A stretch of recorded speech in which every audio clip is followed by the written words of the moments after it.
인류사회의 진보에는 이 측은지심, 그러니까 타인이 나하고 아무 상관없는 타인이 당하고 있는 이유가 있는 때로는 이유가 없는 고통과 어려움에 대한 공감, 연민, 그다음에 뭔가 같이 뭘 해야 되겠다는 연대의식, 이런 것들이 이제 진보의 심리적 조건이거든요. 안녕하십니까.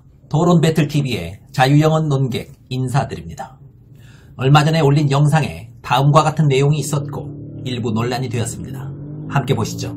기본적으로 이기적이야. 그래서 바로 이 이기적인 부분을 예전에 유시민 씨가 노무현 대통령이 대한민국의 자와 우, 보수와 진보를 이야기하는 장면을 제가 인용해 드리겠습니다. 노무현 대통령이 이렇게 이야기하셨대요.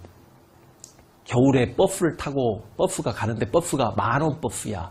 그런데 승강장에서 사람들이 추워서 기다리고 있는데 10,000원 버스를 진보들은 버스 기사님이 지나치려고 하면 아무리 복잡해도 밖에 사람들 저렇게 추워서 덜덜 떨고 있는데 여러분 우리가 조금만 안으로 들어가서 저 사람들 태우고 갑시다. 이게 진보고, 버스 기사가 버스 정류장에 멈추려고 하는데 보수들은 기사님 여기도 지금 버스 복잡해 죽겠는데 사람을 더 태우려고 하냐고, 그냥 우리끼리 그냥 그대로 가고 저 사람들 내버려 둡시다. 이게 보수라는 거죠. 대통령께서 이제 봉하마을 사시면서 마지막에 남기신 버스 이야기가 나오죠. 이제 부산에서 진영 가는 버스인데 중간에 어디 섰어요. 버스가 복잡해요.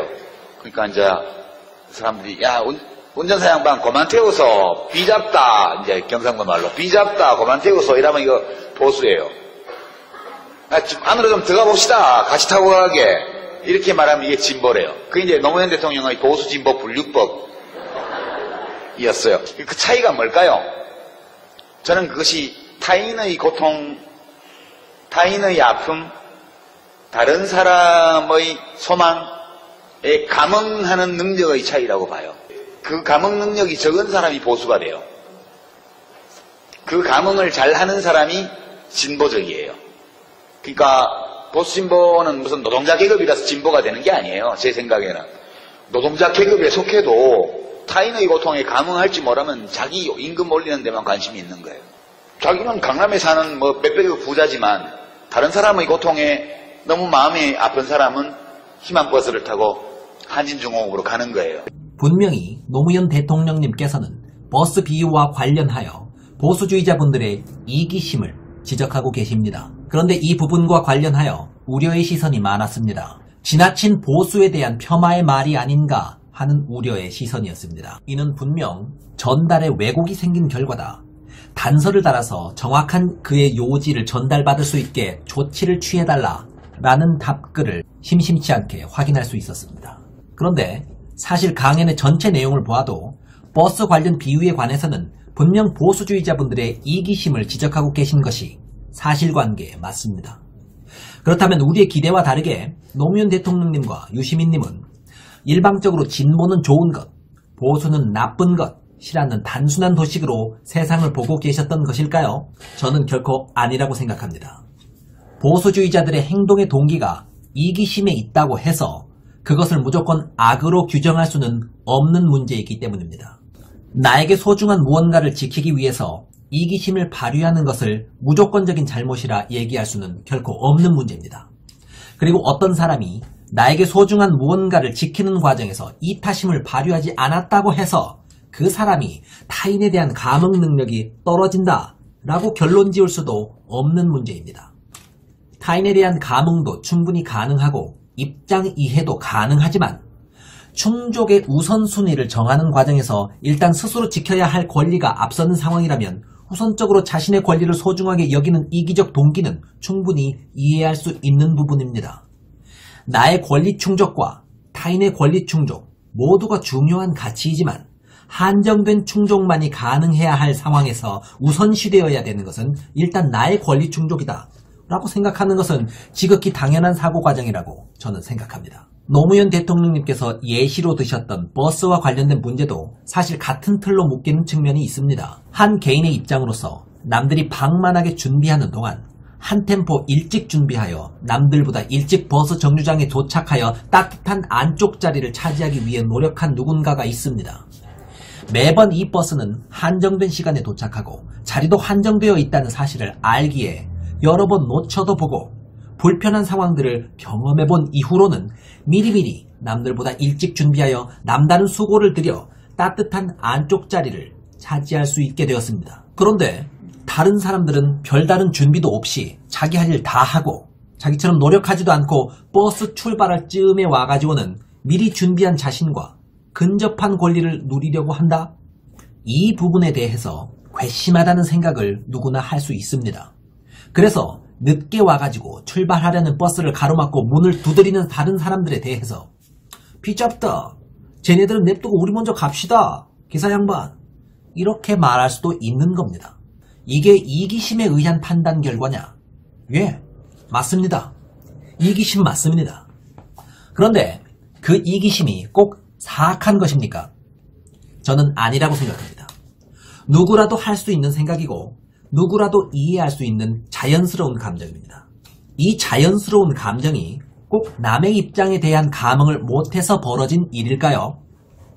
어느 정도는 그럴 수도 있겠다고 하겠습니다. 하지만 남의 입장에 대한 감흥을 어느 정도 충분히 하는 경우라고 할지라도, 그럴 능력이 있는 사람이라고 할지라도 정당히 누려도 될 권리에 대해서 당당해도 된다 라는 또 다른 가치도 나름 중요하기 때문에 그 우선순위에서 밀렸을 따름일지도 모릅니다.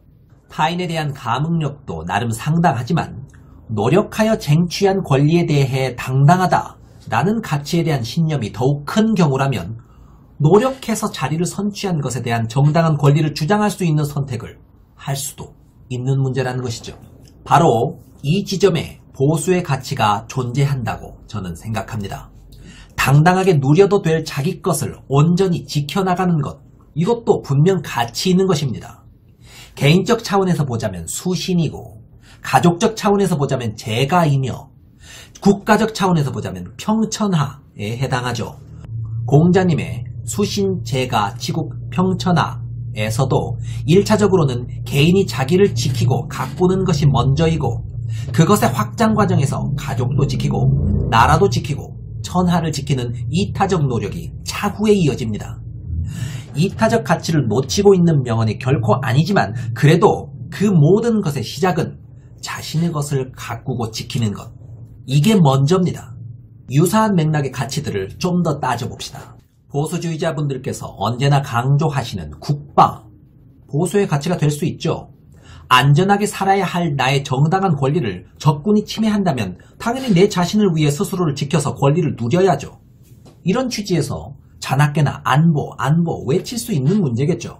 그리고 또 능력주의에 기반한 자유로운 상공업 활동, 역시나 보수의 가치가 될 수 있죠. 능력 있는 사람이 노력해서 지위를 차지하고 남들보다 노력해서 돈을 벌어서 부자가 되어서 떵떵거리고 사는 것, 역시나 충분히 보장받아야 할 개인의 권리이며 이기적이라는 것을 이유로 폄하되어서는 안 될 정당한 권리이죠. 결국 저는 위와 같은 이유에서 버스의 예시를 들어서 보수와 진보의 심리적 차이를 설명하셨던 노무현 대통령의 취지가 설사 그 이기심에 그 방점이 찍혀 있었다 할지라도 그것은 보수주의자들이 사악하다라고 말하려던 것은 결코 아니라고 생각합니다. 이기심을 행동의 동기로 삼는 것 자체는 애초에 결코 사악한 것이 아니며 이기심에 기인한 행동 양식이지만 분명 이 사회에 크게 기여하는 중요한 가치를 지닌 것들도 쉽게 찾아볼 수 있다는 점에서 버스 예시를 통해 노무현 대통령님께서 보수를 폄하했다라고는 생각하지 않고 있습니다. 분명 이기심 자체도 우리가 추구해야 할 소중한 가치일 수 있으며 이를 명분 있는 이타심과 적당히 조율하여 현명하고 균형감 있는 판단을 하는 것이 우리에겐 필요하리라 생각합니다. 극단적으로 이기심만이 존재하는 자는 자기 만족을 위해서 사람을 마음대로 죽여버리는 사이코패스 살인자가 될 것이며, 극단적으로 이타심만이 존재하는 자는 전쟁 중에 상대의 입장을 고려한답시고 알아서 총칼을 내주는 주체성 없는 호구가 될 것입니다. 우리는 누구나 극단적 이기주의자와 극단적 이타주의자의 중간 어딘가에 존재합니다. 현명한 자는 명분과 소양을 근거로 하여 상황에 맞는 둘의 조합을 추구하는 자일 것이며, 한쪽의 가치만을 악이라거나 한쪽의 가치만을 선으로 규정하는 단순한 시각에서 탈피해 있을 것입니다. 항상 이기심과 이타심의 균형점을 상황에 맞게 취할 수 있는 지혜를 갖도록 하는 것이 현명한 처사일 것으로 저는 생각합니다. 위의 문제에 대해서는 반론도 많을 것이고 더욱 논의할 부분들도 많을 텐데 영상이 너무 길어질 것 같아서 이만 줄여봅니다. 댓글로 달아주십시오. 다음 시간에는 그렇다면 모든 이기심이 허용되는가? 허용되지 않는 경우가 있거나 악으로 변질되는 경우가 있다면 그렇게 보아 마땅한 요건은 어떤 것들이 있을지 논의해 보도록 하겠습니다. 감사합니다. 유사회의 진보에는 이 측은지심, 그러니까 타인이 나하고 아무 상관없는 타인이 당하고 있는 이유가 있는 때로는 이유가 없는 고통과 어려움에 대한 공감, 연민, 그다음에 뭔가 같이 뭘 해야 되겠다는 연대의식, 이런 것들이 이제 진보의 심리적 조건이거든요.